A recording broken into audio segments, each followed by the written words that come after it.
Hi అండి, పాకశాల రుచులకు స్వాగతం. ఇవాళ మసాలా క్యాబేజీ కర్రీ ఎలా ప్రిపేర్ చేసుకోవాలో చూద్దాం. ఇది చాలా సింపుల్ అండి.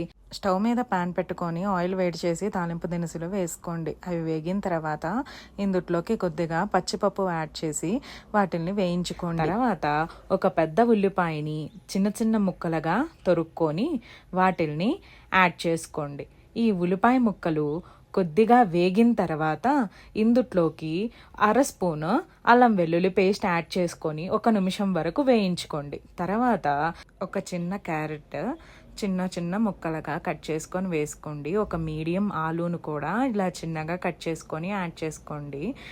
కొంచెం క్యాప్సికమ్, ఒక చిన్న టమోటాను చిన్న ముక్కలుగా కట్ చేసుకొని యాడ్ చేసుకోండి. తర్వాత 1/2 స్పూను ఉప్పు, 1/2 స్పూను పసుపు యాడ్ చేసుకొని ఈ ముక్కల్ని 2-3 నిమిషాల వరకు మగ్గించుకోండి.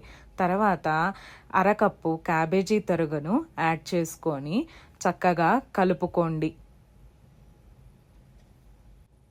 తర్వాత కూర మగ్గడానికి ముందుగా ఒక చిన్న గ్లాసుడు వాటర్ యాడ్ చేసుకొని మూత పెట్టి 5 నిమిషాలు కూరను మగ్గించుకోండి.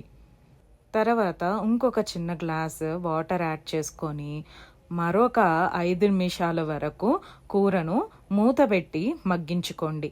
తర్వాత 1 స్పూను ఉప్పు యాడ్ చేసుకోండి, 1 స్పూను కారం యాడ్ చేసుకోండి, 1 స్పూన్ గరం మసాలా యాడ్ చేసుకొని చక్కగా కలుపుకోండి. లాస్ట్గా కసూరి మేతి వేసుకొని 1 నిమిషం వరకు మగ్గించుకోండి. తర్వాత స్టవ్ ఆఫ్ చేసి సర్వ్ చేసుకుంటే క్యాబేజీ మసాలా కర్రీ రెడీ అండి. చపాతీలోకి, అన్నంలోకి చాలా బాగుంటుంది. ట్రై చేసి చెప్పండి. Bye bye. Subscribe my channel.